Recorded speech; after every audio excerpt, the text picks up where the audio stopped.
You are tired of forcing it. You are exhausted from the internal negotiations, the empty promises you make to yourself, the constant drain of willpower. This ends now. This book is not about finding motivation. Motivation is a symptom. This book is about the cause. The integrity method is the engineering blueprint for a life where your actions are in perfect, unshakable alignment with who you truly are. When you achieve this alignment, action becomes instinct. Power becomes self-sustaining. You will no longer need to find motivation. You will become it. Listen closely.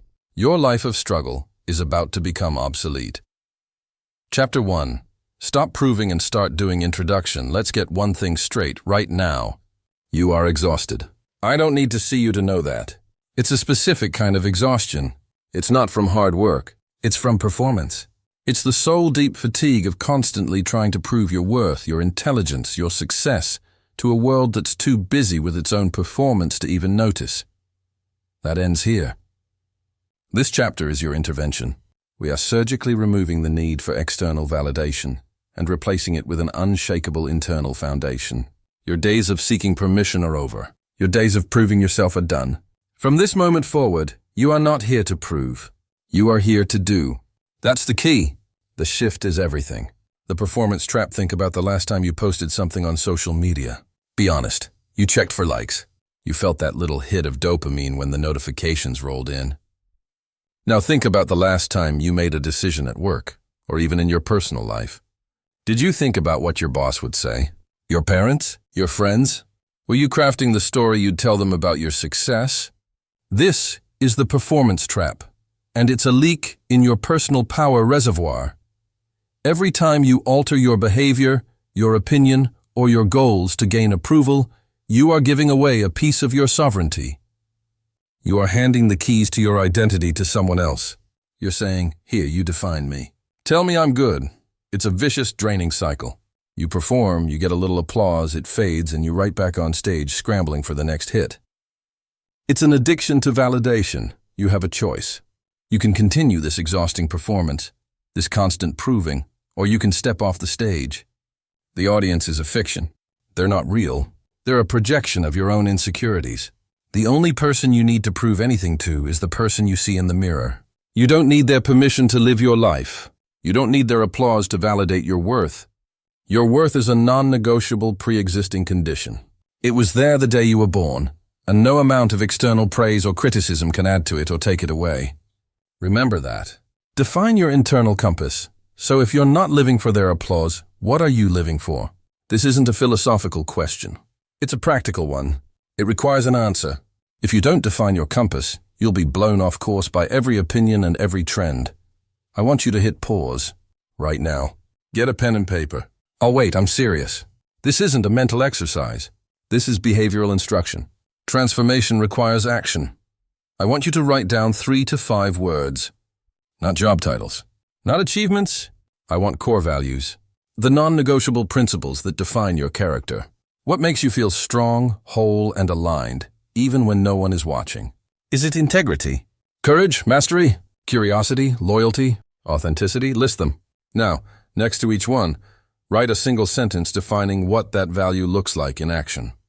For example, if you write courage, your sentence might be, "Courage is speaking my truth, even when my voice shakes." If you write mastery, it might be, "Mastery is showing up to practice my craft consistently, especially on the days I don't feel like it." This list is your new operating system. Your values are your operating system. Stop running software designed for someone else's machine. Their software is buggy, out of date, and full of viruses called opinions and judgments. Your system is clean, powerful, and built for a single purpose: to execute your mission. This list is your core code. Refer to it daily. Let it be the final judge of your actions. The first shift in conclusion now, for the most important part, the mental switch. This is where we move from theory to execution. You are going to catch yourself dozens of times a day about to ask the old weak question, "What will people think?" And you are going to replace it, instantly, without debate. The new question is, what does my integrity require? Feel the difference in the weight of those questions. What will people think? Is lightweight, fearful, and outward focused? It puts you at the mercy of others. What does my integrity require? Is heavy, powerful, and inward-focused. It puts you in command. You're about to send a difficult email. What does my integrity require? It requires clarity and respect, not passive-aggressive language designed to make me look blameless. You're considering a business decision. What does my integrity require? It requires honoring my commitments, even if it costs me short-term profit. You're deciding whether to go to the gym or scroll on your phone. What does my integrity require? It requires honoring my body and my commitment to health. This single mental switch is the foundation of all that follows. The action you take from integrity is infinitely more powerful than the action you take for applause. Action for applause is fragile. It crumbles at the first sign of criticism. Action from integrity is resilient. It is reinforced by every challenge because it is rooted in who you are. That's the key. You have a choice in every single moment. Perform for them or act from your integrity. You've taken the first step. You've identified the trap, and you've armed yourself with a new compass.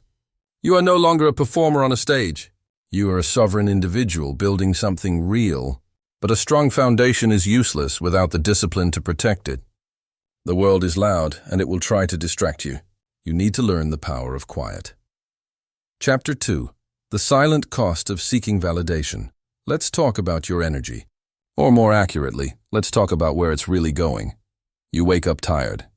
You drag yourself through the day. You tell yourself it's the workload, the long hours, the grind. That's the story you're selling yourself. And it's a lie. A comfortable, convenient lie.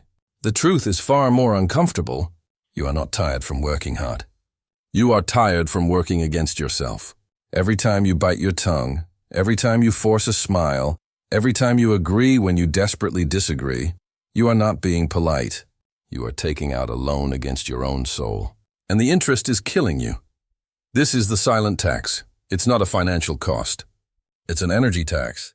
A tax on your mental clarity, your emotional resilience, your physical vitality. And you are the one authorizing the withdrawal every single time you compromise a value to gain a sliver of external validation. Think about the last time you said yes to something you hated. The party you didn't want to attend. The project you didn't believe in. The opinion you didn't voice. In that moment, what did it cost you? A few seconds of discomfort? No. The cost was the mental rehearsal beforehand, the agonizing over how to say no. The cost was the emotional drain during the event, the fake laughter, the feigned interest.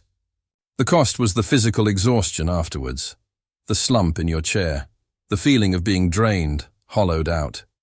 That's the tax, that silent cumulative drain on your life force. You are paying with your vitality for the privilege of being liked. You have a choice. You can stop signing the permission slips for these withdrawals. This isn't abstract. This is a physiological, psychological reality. When you act against your own values, you create internal conflict. A civil war inside your own mind. One part of you knows what you should do, while another part is terrified of the social consequences. This war consumes fuel. It burns through your focus, your creativity, your willpower. It leaves you with nothing for the things that actually matter to you. That's the key. The energy you spend managing other people's perceptions of you is energy you are stealing from your own mission, your own growth, your own life. Let's make this real. Let's look at the ultimate bill payer. Case study: The People Pleasers Burnout Meet David. By every external metric, David had made it. A vice president at a young age, a corner office, a reputation as the nice guy, the go-to person who never said no. He was successful, and he was utterly, completely empty. His success was built on a foundation of yes when his soul was screaming no. He took on projects that were outside his scope just to be a team player. He held his tongue in meetings when he knew the strategy was flawed, just to be seen as a cooperative leader. He spent his weekends at corporate mixers he despised, slapping backs and making small talk, all to maintain the image. David didn't burn out from the work. He burned out from the performance of being someone he wasn't. He felt like a fraudulent shell, a puppet dancing on strings held by everyone else. The applause he received felt like it was for the puppet, not for the person pulling the strings from inside. He was paying the silent tax on every single transaction. His mental energy was spent on anxiety and overanalysis. His emotional energy was spent on suppressing his frustration and anger.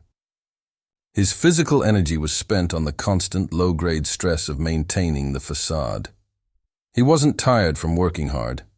He was exhausted from working against himself. He achieved every goal society set for him and found nothing but dust at the finish line. Because the goals weren't his. The validation was external, and therefore it was worthless. It's not about being successful, it's about being authentic. You don't need their permission to build a life on your own terms.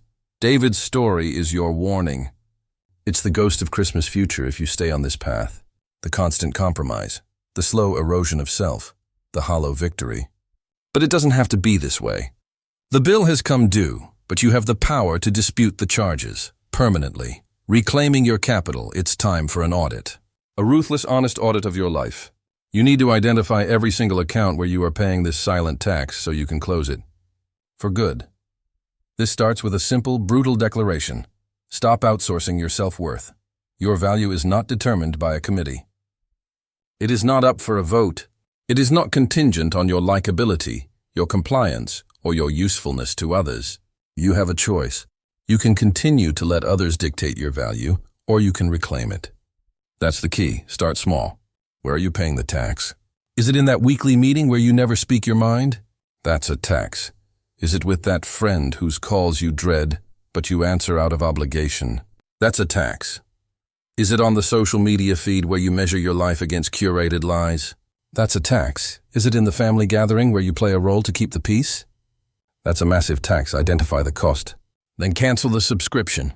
You don't need their permission to protect your energy. This isn't about becoming selfish. This is about becoming sovereign. It's about recognizing that your energy is the most valuable currency you possess. You cannot spend it on appeasing others and expect to have any left to build a life you love.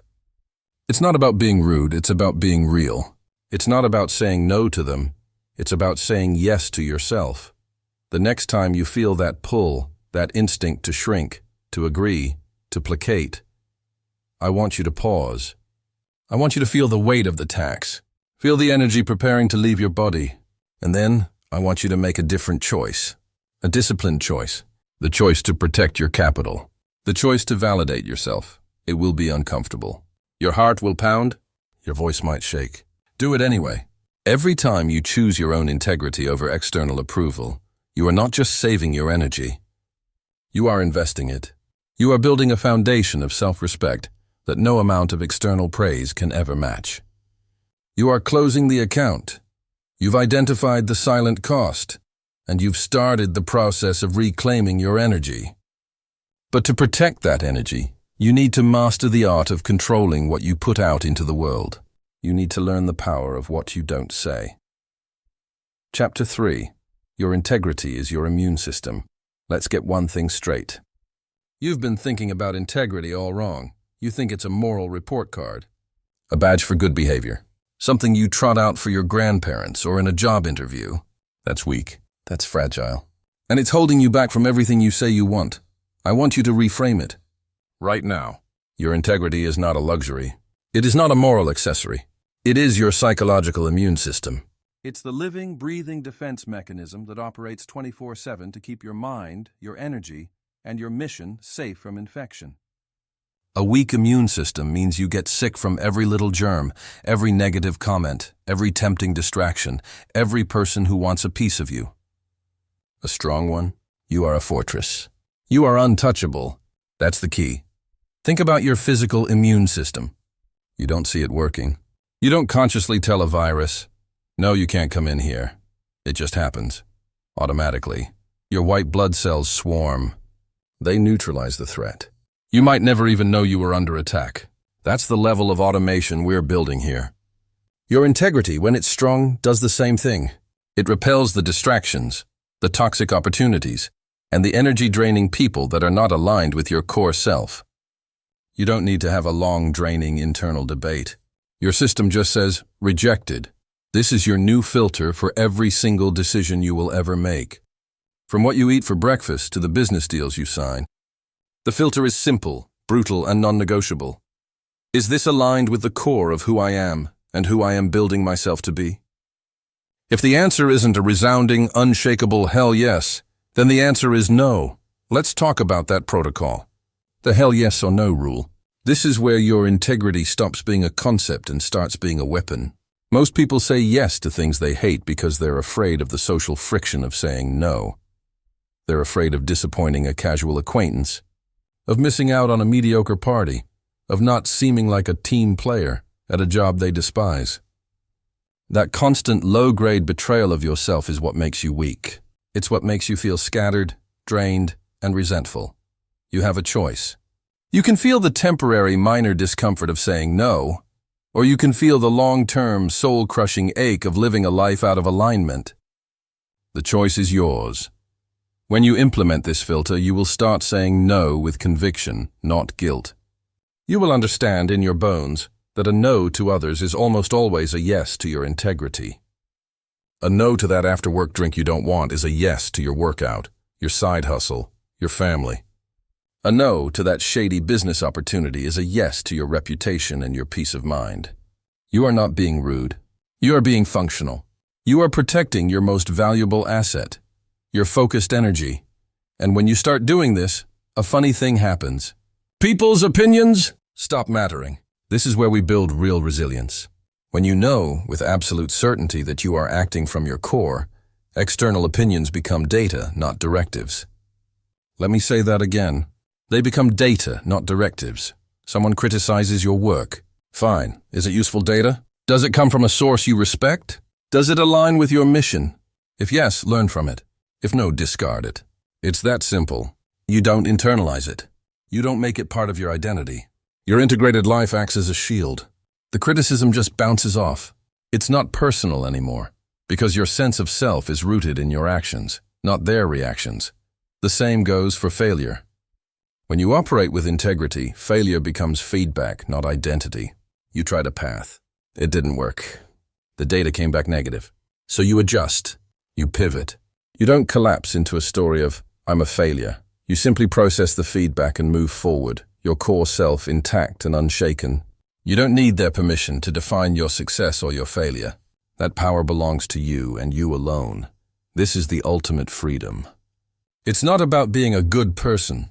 It's about being an effective, powerful, and untouchable one. Your integrity is your immune system. It filters out the noise. It fights off the infections of doubt and distraction. It allows you to move through a world of chaos and opinion with a calm, unshakable center. You've fortified your core. You've built your defenses. Now, you need to learn the discipline that will become your most potent weapon, the power of saying nothing at all. Chapter 4. The anatomy of an aligned action. You've done the work. You've sat in the fire of your own discontent.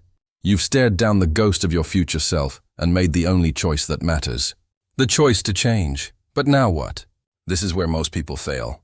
They feel a surge of motivation, a temporary high, and they run. They sprint. They decide they're going to change their entire life in a single day. They launch a business. They hit the gym for 2 hours. They cold call 100 clients. They promise to never eat sugar again. It's a frenzy. It's what the gurus call massive action. And it's a trap. Because massive, unfocused action is just struggle disguised as ambition. It's the flailing of someone who is still running from themselves. It's trying to push a car that still has the parking brake on. You're sweating, you're straining, you're making a lot of noise, but you're not going anywhere. You're just exhausting yourself. And exhaustion leads to quitting. Let's kill that myth right now. You don't need massive action. You need aligned action. Aligned action is different. It's not about force. It's about direction. It's not about the volume of your effort, but the precision. Pulling the parking brake is a small, simple motion. It requires almost no strength, but it's the single most important action you can take to get the car moving. That's the key. Aligned action is the release of the parking brake in your life. It's the one small, perfectly directed move that unlocks a natural flow. The struggle evaporates. Momentum builds on its own. So what does an aligned action feel like? It doesn't always feel good. Let's be clear. It's not always euphoric, but it feels clean. It feels right. There's a sense of integrity, even when it's difficult. Sending that one difficult email you've been avoiding is an aligned action.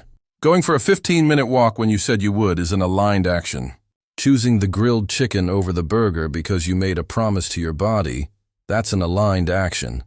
It's small, it's quiet, but it's perfectly directed. It's a vote for the person you've decided to become. Conversely, misaligned action feels like friction. It feels like resistance.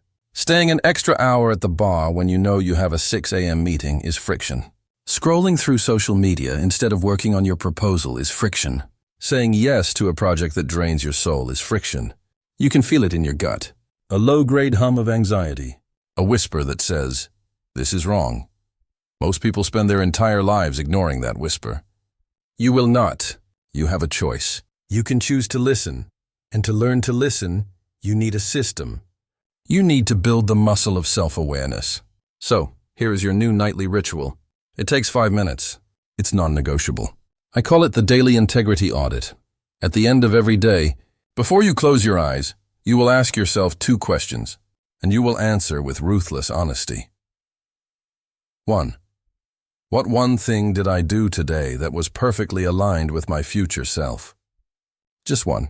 Maybe it was that you finally had the tough conversation with your employee. Maybe it was that you didn't check your work email after 7 p.m. to protect your peace. Maybe it was that you drank 8 glasses of water. Find it, acknowledge it. That's a win. That's the parking brake being released. Feel the satisfaction of that clean, directed action. 2. Where did I feel the slightest friction of misalignment today? Where did you compromise? Where did you take the easy way out? Did you skip your workout? Did you gossip? Did you spend money you knew you shouldn't have? Don't judge it. Just identify it. Name the friction. That's it. You're not beating yourself up. You're gathering data. You're building awareness. You will do this audit every single night. The repetition is the point. The repetition builds the muscle. After a week, you'll start to feel the friction before you make the mistake. You'll feel the pull of misalignment as you're reaching for the 3rd drink, and you'll put the glass down. You'll feel the clean energy of alignment as you're about to start your workout, and you'll tie your shoes with purpose. This audit rewires your instincts. You don't need their permission to do this. You just need 5 minutes and a commitment to the truth. Now, you might be thinking, this is too small. A 15-minute walk? 1 email? This won't change my life. You're wrong. This is where the magic happens. This is the compound effect of alignment. One aligned action is almost invisible. A single drop of water, but a week of aligned actions? That's a trickle. A month? That's a steady stream. A year? That is a raging, unstoppable river carving a new canyon through the landscape of your life. You see, motivation is a fickle flame. It flickers and dies. But a system of small, daily aligned actions creates its own momentum. It becomes a flywheel. One aligned action makes the next one easier. You sent the email so you feel confident making the call. You made the call so you're energized to finish the project. You finish the project and a new client appears. Success starts to feel not like a desperate grind, but like a natural, inevitable unfolding. The trajectory is set. You are no longer pushing the car. You are steering it effortlessly down the open road. Motivation becomes irrelevant because the system itself generates momentum. This is the anatomy of real change. It's not a single heroic leap. It's a series of small, quiet, disciplined steps, all taken in the same direction. You have a choice every hour of every day. Aligned action or friction. Flow or struggle. The parking brake or the gas pedal. Choose alignment. Build the system. Let the compound effect do the heavy lifting. You've mastered the flow of your actions. Now you must master the flow of your words. It's time to harness the most underestimated force of personal power. Chapter 5. Eradicate your hidden betrayals. You've built the frame. You've faced the enemy in the mirror. You've learned to starve the distraction and feed the focus. You feel stronger. You feel the momentum building. But there's a ghost in your machine. A silent saboteur. It's not the big failure, not the dramatic collapse. It's something far more insidious. It's the whisper that says, "It's okay, just this once." It's the tiny, hidden betrayal you commit against yourself every single day and then promptly forget. Welcome to the heart of self-sabotage. Welcome to Chapter 5. Eradicate your hidden betrayals. Let's get one thing straight right now. Your problem isn't a lack of motivation. It isn't a bad childhood. It isn't your genetics. Your problem is that you are a liar, and the person you lie to the most is yourself. I'm not talking about the big lies. I'm talking about the micro-compromises, the white lies you tell yourself that are slowly poisoning your will. I'll just hit snooze one more time. I'll just scroll for 5 more minutes. I'll start the diet on Monday. I'll just skip the gym today, I'm tired. Seems insignificant, right? Harmless, it's just 5 minutes. It's just one day wrong, that's the key. That's the fatal error in your thinking. These aren't harmless little choices. They are declarations of war against yourself. Every single one of those micro-compromises is a termite, chewing silently at the foundation of the most important structure you will ever build, your self-trust. And right now, that foundation is likely riddled with holes. Think about it. You told yourself you'd go for a run. You didn't. You told yourself you'd read 10 pages. You didn't. You told yourself you'd work for 1 focused hour. You didn't. Each time you break the promise. Each time, you betray the one person you should be able to count on above all others. This isn't about productivity hacks.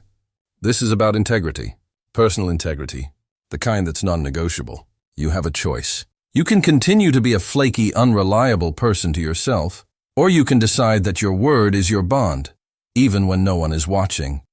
You don't need their permission to become a person of your word. You just need to decide. Let's make this tangible. Imagine you have a bank account, but this isn't your savings account. This is your self-trust account. Every time you keep a promise to yourself, no matter how small, you make a deposit. You said you'd get up at 6 a.m. and you do, deposit. You said you'd finish that report and you do, deposit. You said you wouldn't order takeout and you cook your meal, deposit. These deposits are small, but they compound. They build the currency of certainty, the unshakable knowledge that when you decide something, it is done. Now, the withdrawals. This is where people go bankrupt. Every time you break a promise to yourself, you don't just make a small withdrawal. You trigger a massive punitive fine. That 5 more minutes on social media? That's not a 5-minute withdrawal. That's a $100 fine against your self-worth. Skipping the gym? That's a $500 fine. Why? Because the cost isn't in the time lost. The cost is in the message sent to your subconscious. My word is worthless. My commitments are flexible. I cannot be trusted. Most people are emotionally and spiritually bankrupt. Their self-trust account is deep in the red. They wake up with overdraft fees on their soul. That's why they can't stick to a plan. That's why they quit when it gets hard. They have no internal capital to draw upon, no reservoir of self-respect to fuel the grind. You have a choice. You can continue the bankruptcy, or you can start making deposits, today, right now. How? You declare a zero-tolerance policy. This is non-negotiable. This is your personal declaration of independence from the weak, compromising version of yourself. From this moment forward, you are at war with these hidden betrayals. And your weapon, your mantra, is this. If I say it, I do it. Period. Say it with me. If I say it, I do it. Period. This is not a suggestion. This is a law, your law. It applies to the tiny things as much as the big ones. In fact, it starts with the tiny things. You say you're going to drink a glass of water when you wake up. You do it. Period. You say you're going to make your bed. You do it. Period. You say you'll only check emails at 11 a.m. You do it. Period. There is no court of appeals. There are no extenuating circumstances. There is only the law. If I say it, I do it. This will feel brutal at first. Your weak old self will scream in protest. It will look for loopholes. It will negotiate. But I'm really tired. But this is a special occasion. Your job is to become a ruthless enforcer. No negotiations. No excuses. It's not about being perfect. It's about being principled. Every time you enforce this law, you make a massive deposit into your self-trust account. You are rebuilding your credit with yourself. You are proving, through action, that you are the one thing you need to be above all else. Reliable. This is the single most important financial investment you will ever make. More than your 401k, more than your stock portfolio. A rich man with zero self-trust is poor. A man of modest means with an ironclad self-trust account is truly, unshakably wealthy. He knows that when he sets a goal, it's as good as done. He knows that his internal word is the most powerful force in his life. He moves through the world with a quiet, unbreakable confidence because he knows he can handle whatever he commits to. He doesn't need external validation. He has his own. You don't need their permission to become this person. You just need to stop betraying yourself. One kept promise at a time. Start small. Win the morning. Win the hour. Build that account. Feel the strength that comes from being your own best ally instead of your own worst enemy. That's the key. The transformation isn't in the grand gesture. It's in the 1,000 tiny fidelities you show yourself when no one is watching. That is how you build an identity of discipline. That is how you become someone you respect. You've declared war on the betrayals within. You've started to rebuild the one account that truly matters.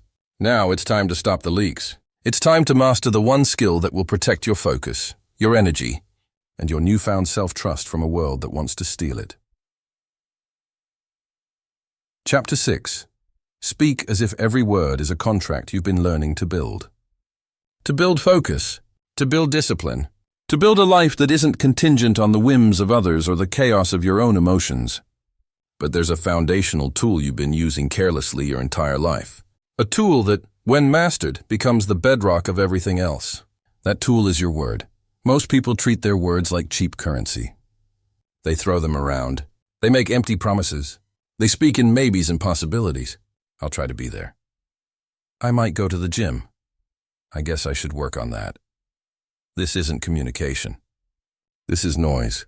This is the static that keeps you weak, uncertain, and disrespected. Today, that ends. From this moment forward, you will speak as if every word is a contract. Not a suggestion. Not a hope. A contract. This isn't about being poetic. This is about being powerful. You have a choice. You can continue to babble and live in a world of ambiguity, or you can harness the most powerful creative force you possess, your declaration. That's the key, the power of your declaration. Your words are not just sounds. They are commitments broadcast to your own subconscious. Speaking carelessly creates internal static. Speaking with precision builds unshakable self-authority. Think about the last time you broke a promise to someone else. You felt a pang of guilt, right? A sense of letting them down.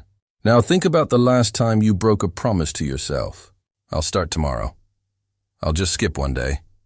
It's fine. No one will know. That guilt is still there, but it's quieter, more insidious. It's a slow drip poison of self-doubt. Every time you say you're going to do something and then you don't, you are telling your own mind, my word is worthless. You are proving to yourself that you cannot be trusted. Your subconscious mind is listening. It's not listening to your wishes. It's listening to your commands. When you speak with ambiguity, you command ambiguity. When you speak with certainty, you command certainty. Saying, I'll try to get up at 5 a.m. is a preemptive excuse. It's you giving yourself an out. It's a contract with a built-in escape clause that says, I don't really have to do this. And guess what? You won't. But when you say, I will get up at 5 a.m., you have just signed a contract with yourself. There is no escape clause. There is no ambiguity. Your brain now has a direct order. It begins to orient your entire psychology, your physiology, around the fulfillment of that contract. The alarm goes off, and the negotiation is over. The contract is already signed. All that's left is execution. This is how you build self-authority. Not through massive one-off acts of heroism, but through the relentless daily fulfillment of the tiny contracts you make with yourself. You don't need anyone else's permission to become a person of your word. You just need to start honoring your own. That's the key. Every precise, fulfilled declaration is a brick in the fortress of your identity. Every careless word is a crack in the foundation. Eliminating I'll try from your vocabulary. Banishing the language of ambiguity and excuse. I'll try is a pre-approved failure. You will replace it with I will or I will not. This is linguistic integrity in action. There is no word more poisonous to discipline than try. It is the Swiss Army knife of the weak. It sounds cooperative, it sounds humble, but it is a weapon of mass self-destruction. I'll try is not a statement of intent. It is a statement of excuse. It is the verbal preparation for failure. I want you to do something for me. Right now, say out loud, I'll try to lift this car. Feel the absurdity? Your body knows there's no real commitment. There's no power in it. Now say, I will lift this car. Different feeling, isn't it? It feels impossible, but it also feels certain. Your mind immediately starts looking for a way, for leverage, for a tool. That is the power of I will. It forces focus. It demands a path. Your mission, starting now, is to perform a linguistic purge. The phrases I'll try, I might, I guess, I should, are hereby banished from your vocabulary. They are dead to you. You have a choice, and only two options are permitted: I will or I will not. This is not about being infallible. It's about being intentional. If you are not willing to commit to something, the correct and powerful answer is, I will not. That is a statement of integrity. I will not come to your party because I have committed to my morning routine. That is strong. That is respectable. I'll try to make it as weak. It's a lie you tell to avoid momentary discomfort, and it creates far greater discomfort down the line. This is linguistic integrity. It's the practice of aligning your speech with your true intent and capacity. It forces you to think before you speak. It forces you to consider the cost of your commitments. Before the words leave your mouth, you must ask, am I willing to sign a contract on this? Am I willing to bind my identity to this action? If the answer is no, you say, I will not. It's clean. It's honest. It's final. You don't need their permission to be honest. You just need the discipline to be clear. That's the key. Becoming a person of your word. How this practice transforms your relationships and your self-image. When you become known as someone whose word is ironclad, you command respect effortlessly, starting with your own. This discipline starts internally, with the contracts you make with yourself in the dark. But its power radiates outward, transforming every relationship you have. When you become a person of your word, you change the entire social gravity around you. People are drowning in a sea of unreliability. They are used to flakiness, to excuses, to last-minute cancellations. When they encounter you, someone who says, I will, and then does, it stands out like a beacon. It is rare, it is valuable. You command respect not because you demand it, but because you earn it through relentless consistency. Your word becomes your bond, and in a world of empty promises, a true bond is the most powerful currency there is. But the most important relationship it transforms is the one you have with the person in the mirror.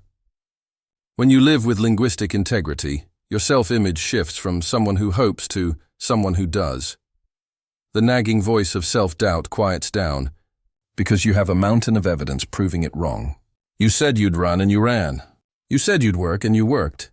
You said you'd stop and you stopped. The evidence is irrefutable. This is where true confidence is born.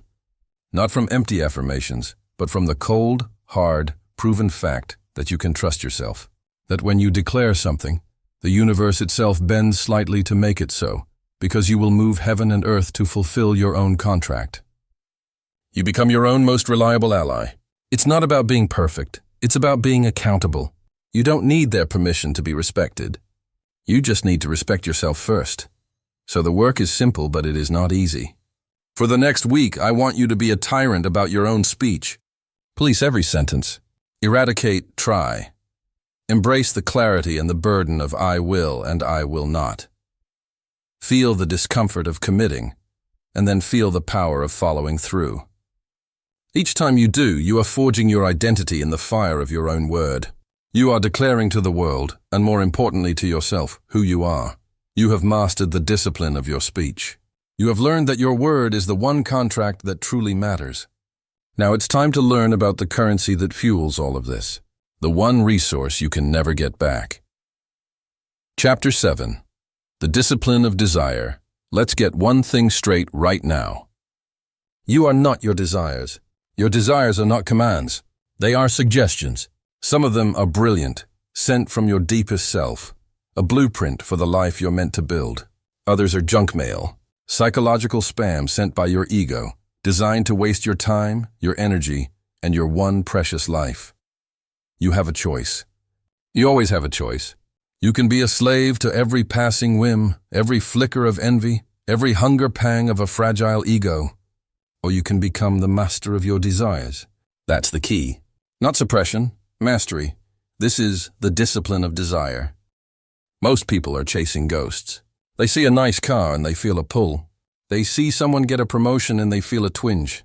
They see a lifestyle plastered on social media and they feel a void. So they run, they chase the car, the title, the hollow validation, and they wonder why, when they get it, the feeling evaporates in seconds. They're left emptier than before, already scanning the horizon for the next hit.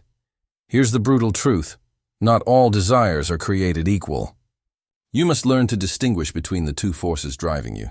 On one side, you have ego-driven desires. The desire for status, for applause, to prove you're better than, to quiet that nagging feeling of inadequacy. Chasing these desires is like drinking salt water. The thirstier you are, the more you drink, and the more you drink, the thirstier you get. It's a death spiral. It's not about fulfillment. It's about a temporary anesthetic for a chronic pain you're refusing to address. Then you have soul-driven desires. The desire to create something meaningful. The desire to contribute, to build, to connect deeply, to align your actions with a purpose that is uniquely yours. These desires don't scream. They whisper. They don't burn with the frantic energy of insecurity. They glow with the steady heat of conviction. You don't need their permission to pursue these. You only need your own courage. That's the first filter. The discipline of desire starts with a ruthless interrogation of your why. I want you to take your biggest, most burning goal right now, the one that keeps you up at night. Got it? Now I want you to ask it why, and then ask why again. And again. Drill down until you hit bedrock. I want to make $1 million. Why? So I can be secure and free. Why? So I never have to answer to a boss I hate. Why? So I can spend my time on my own terms, doing work I actually care about. Stop. Right there. Look at the answer. Is the root a desire to quiet a feeling of inadequacy? I want to be rich to prove my father wrong? Or is it a desire for alignment? I want the resources to live a life of freedom and creative expression. The first is ego. It's salt water. The second is soul. It's a deep, clean well. You must align your desires before you can align your actions. If the engine of your life is fueled by the need to prove yourself, you will break down. You'll burn out, because you're building on a foundation of sand. The discipline of desire is the process of excavating that foundation and pouring concrete. It's not about the goal itself. It's about the reason for the goal. That's the key. This isn't a one-time event. This is a constant, relentless audit of your own mind. Every morning you must look at your to-do list and ask, are these tasks serving an ego-driven desire or a soul-driven one? Every time you feel that pull of envy, ask, what is it that I truly want that I'm projecting onto that object? You don't need their permission to want what you truly want. You only need the discipline to be brutally honest with yourself. Now, let's kill a major misconception right here. The discipline of desire is not about saying no to everything. It's not about living a sterile, monk-like existence devoid of pleasure or ambition. That's just another form of weakness, a fear of your own power. The real discipline, the advanced move, is about channeling energy, not suppressing it. It's about seeing the raw, untamed power of your wanting and directing it like a laser. When you say a full-bodied, passionate, thunderous yes to the few things that truly matter, your health, your mission, your deepest relationships, something magical happens. That focused energy becomes so intense, so consuming, that the petty distractions simply burn up in its atmosphere. The desire for a lazy morning in bed gets incinerated by the burning desire to build your business. The desire to scroll mindlessly through your phone gets vaporized by the deeper desire to connect with your child. The desire to gossip and complain gets silenced by the overwhelming desire to protect your focus and your peace. You're not fighting the small desires. You're outgrowing them. You are making your central yes so powerful that the no's become automatic. It's not about willpower. It's about clarity power. When you are fully, utterly committed to a soul-driven desire, your path becomes clear. The distractions don't just look unattractive. They become invisible. You have a choice. Pour your energy into the salt water of ego or channel it into the deep well of your soul. This is the core of the discipline. It's the master switch. Get your desires right, and your actions will follow. Get them wrong, and you'll be running in circles, wondering why you're so tired and so far from where you want to be. You have a choice. Interrogate your why. Align your desires. Channel your energy. That's the key. You've now learned to master the internal world of your wants. But this focus, this clarity is fragile. It can be shattered in an instant by the wrong word, the wrong reaction, the noise of the world. To protect it, you must build an impenetrable fortress. You must master the art of holding your tongue. You must step into the silent, powerful space between stimulus and response. Next, we build that fortress. Chapter 8. Forge your character in the mundane. Listen to that silence. The house is asleep. The world isn't watching. In this moment, before the day even begins, You are presented with your first test. It's not a test of strength or intelligence or courage. It's a test of character. And it's happening in the most mundane, boring, seemingly insignificant moment imaginable. Do you hit snooze? Or do you swing your feet onto the floor? This choice, and 1,000 others just like it, are where your character is actually built. Not in the grand, dramatic moments you see in the movies. Not in the single, heroic act that saves the day. No, your character is forged in the mundane. Let me be brutally clear. You do not get to have a strong character when it counts if you are cultivating a weak one when it doesn't. Integrity is not a switch you flip on when you need it. Integrity is a default setting. It's the pre-programmed code you run on when no one is there to give you a reward, no one is there to punish you, and the only audience is the person you see in the mirror. Think about that. How you do anything is how you do everything. Let that sink in. If you are sloppy with your emails, you will be sloppy with your relationships. If you cut corners on your workout, you will cut corners on your promises.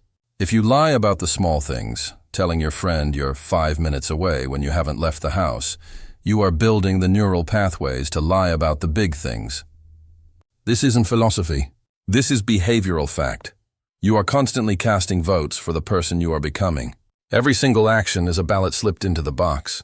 And most of the time, you're voting in an empty auditorium. No applause. No recognition. Just you and the choice. You have a choice. Right now, you are making one. To listen, to engage, or to let this become background noise. That's the key. The mundane is where you practice the art of choice.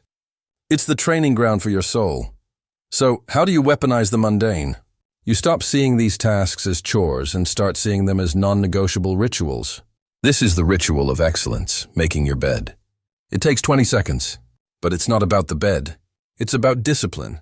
It's your first declaration of the day that order will triumph over chaos, that you give a damn. Completing that report with meticulous attention to detail, even though your boss only skims the summary. It's not about the report. It's about self-respect. It's a ritual that says, my work is a reflection of my character, and my character is impeccable. Putting the shopping cart back in the corral instead of leaving it in the parking lot. Washing the coffee mug you used instead of leaving it in the sink. Being on time for a meeting with a colleague, even when you know they're always late. These are rituals.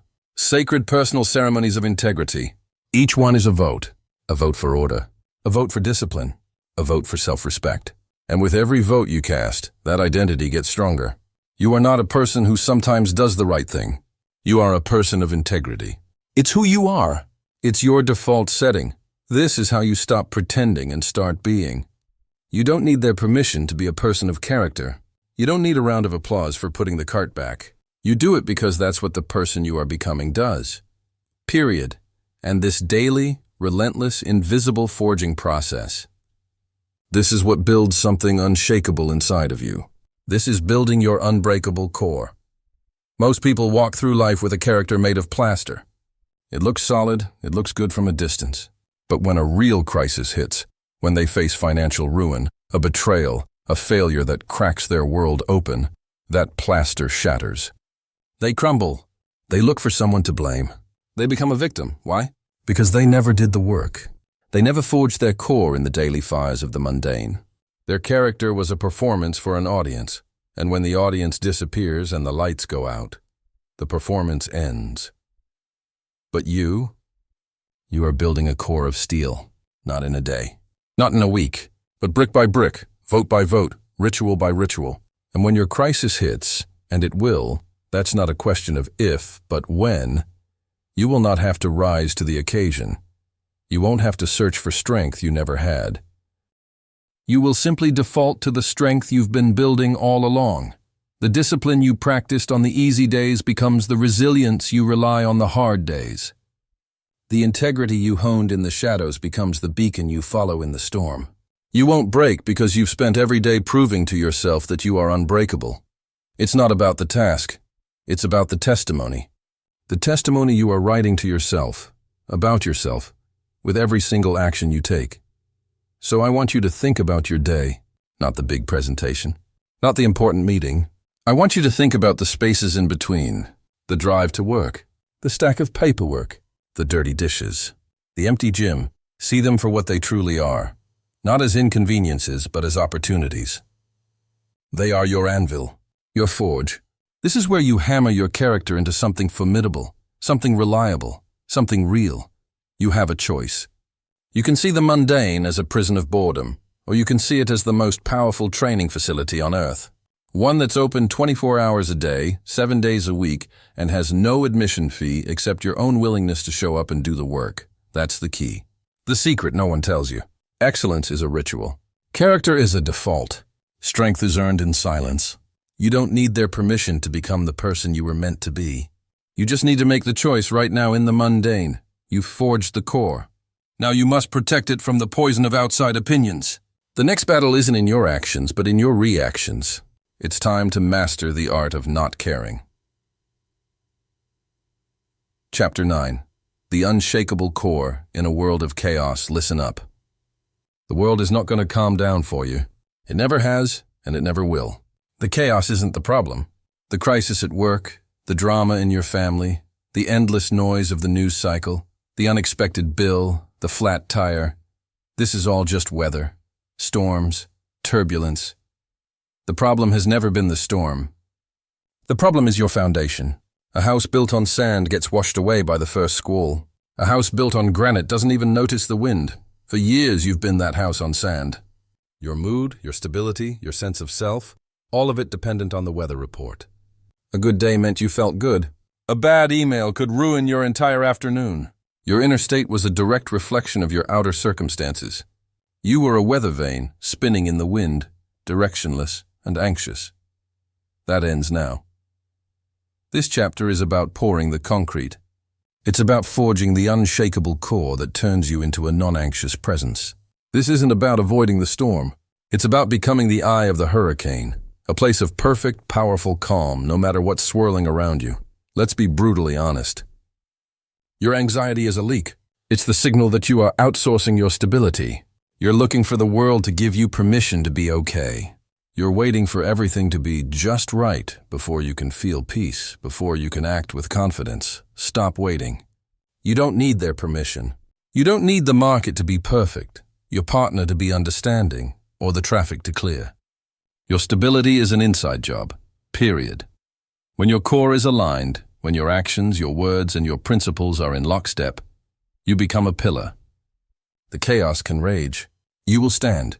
This is the ultimate test of your discipline. It's easy to be calm on a quiet Tuesday morning. The discipline is to be calm when the world is screaming. This calm isn't passive. It's not resignation.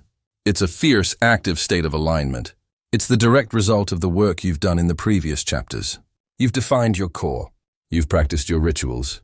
You've embraced discomfort. Now you get to cash the check. That's the key. Your calm is earned.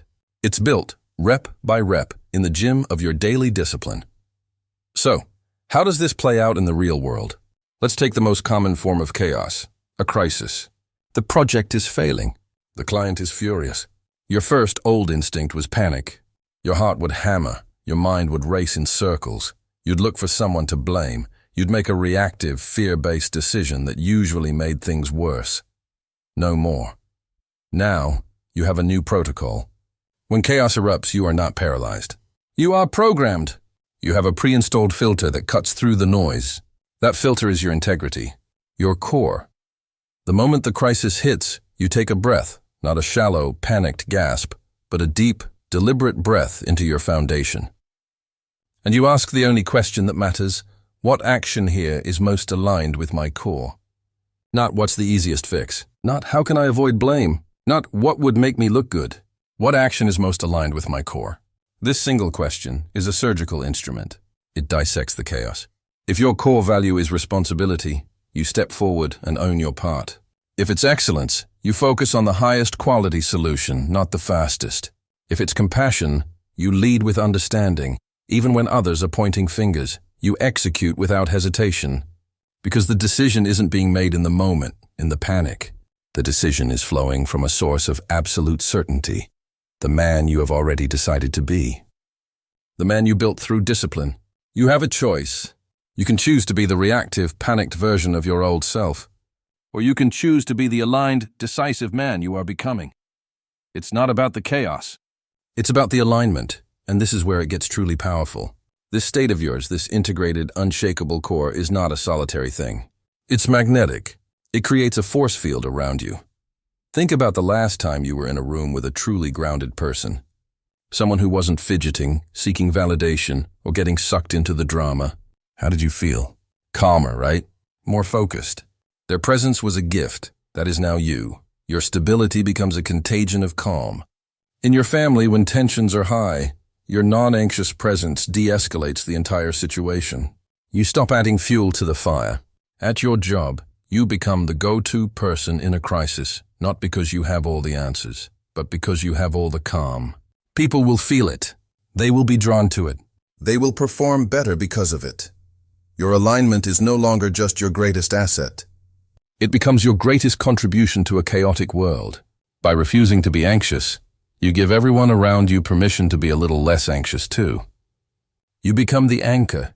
Your ripple effect elevates every room you walk into, every conversation you have, every life you touch. You don't need their permission to be this man. You just need the discipline to be him, consistently, especially when it's hardest. You've built the core. You've become the anchor. Now it's time to master the art of projection. How does this unshakable man communicate? How does he wield his influence without saying a word? Chapter 10. The End of Motivation. Living as your future self. Let's be clear about one thing from the start. You are done. The search is over. The seeking has ended. The person you have been trying to become, the one with unshakable confidence, with quiet certainty, with the power to shape their reality, that person is not waiting for you in some distant future. That person is here. Right now. Listening to this. The only thing standing between you and that reality is a final, fragile illusion. The belief that you need motivation to act. This chapter is about killing that illusion for good. This is not about finding a better form of motivation. This is about declaring its bankruptcy. This is about building a life so structurally sound, so rooted in who you are at your core, that the fleeting weather of emotion becomes irrelevant. You have a choice.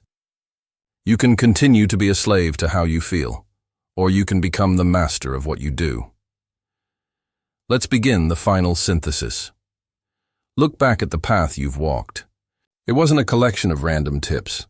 It was a single self-reinforcing system, a closed loop of power. It starts with your values, not the ones you post on social media, but the non-negotiable principles you discovered in the fire of your own dissatisfaction. Those values dictate your actions. You do what the person you respect would do, regardless of how you feel. Those actions, repeated, build self-trust. You said you would do it, and you did. You built a track record with yourself. That self-trust creates certainty. You no longer wonder if you can handle a difficult conversation, a financial setback, a moment of temptation. You know you will act in alignment.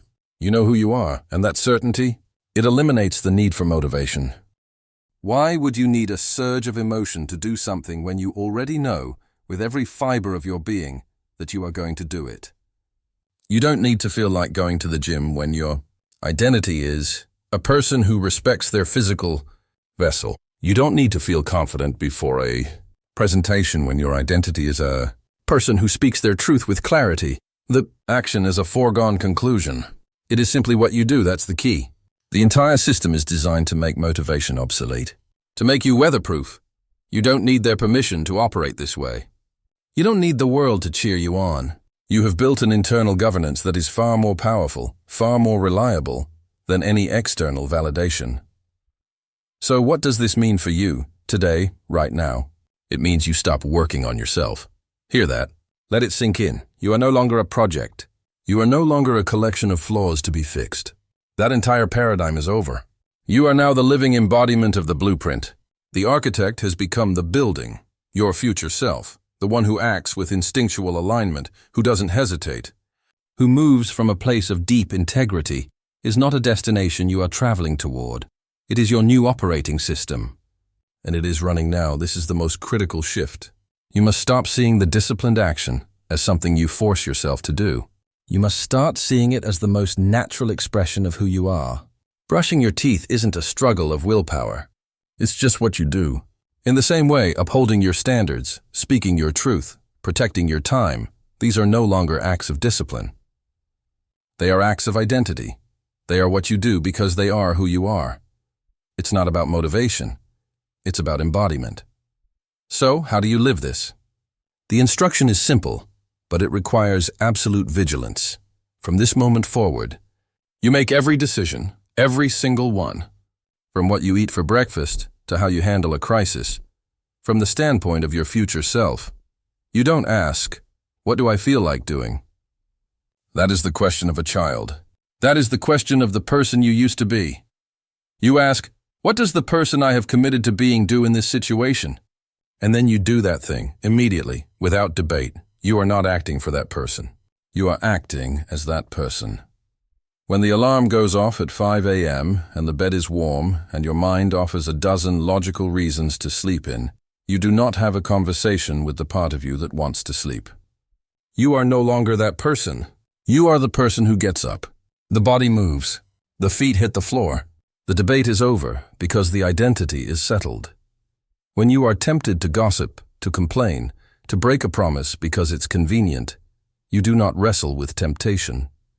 You are not a person who does those things. The decision is made before the situation even arises. You are simply acting out your nature. This is the final discipline. The discipline of consistency. Not the grinding, teeth-clenching consistency of willpower, but the fluid, effortless consistency of a deeply integrated identity. You have a choice. You can live as the ghost of your past, haunted by old habits and outdated self-perceptions, or you can inhabit the reality of your future, right now. This brings us to the perpetual engine. The work of building this identity is complete. The foundation is poured, the framework is up, the system is installed. In that sense, the seeking is over. You have arrived, but the living of this identity, that is eternal. It is the perpetual engine of a life of power, purpose, and profound peace. The integrity method is not a goal to be achieved, checked off a list, and forgotten. It is the core processor of your life. It is the lens through which you see every challenge, every opportunity, every moment. It requires no external fuel. It runs on the energy of your own alignment. Every action in integrity generates the power for the next one. It is self-sustaining. It is perpetual. You turned the key the moment you decided your values were real. You started the engine the first time you took an action out of duty, not desire. And with every act of self-trust, you revved it higher. The engine is now on. It hums with purpose. It is ready. There is no off switch. There is only forward motion. You have reached the end of motivation. You have become the source. The future is not a place you are going. It is a force you are generating moment by moment, action by action, in the relentless, peaceful, powerful present. You have mastered the system. Now, let's talk about what you build with this power. The final piece is not about you, but about your legacy. This is it. The end of the lecture. The end of the theory. The end of listening. What you have is the blueprint. The integrity method is not a philosophy to be contemplated. It is a tool to be used. It is the wrench, the hammer, the lever you use to rebuild your life from the foundation up. You now understand the silent cost of validation. You possess the filter for every decision. You have the protocol for aligned action. You know how to forge your character in the mundane. The external chaos will continue. That is not the problem. The problem was always the internal misalignment. And now you have the cure. So here is your choice. And it is the only one that matters. You can close this book and return to the same internal negotiations, the same exhausting performance, the same leaky power reservoir. Or you can start today, not tomorrow, not Monday, today, with the next decision you make, with the next word you speak, with the next promise you keep to yourself. The method is useless unless it is applied. So I am asking you, and I am challenging you. What is the very next thing you will do in perfect alignment with your integrity? Do that, and then do the next, and never stop. The life you were meant to live is waiting on the other side of that single decisive action. Now go live it.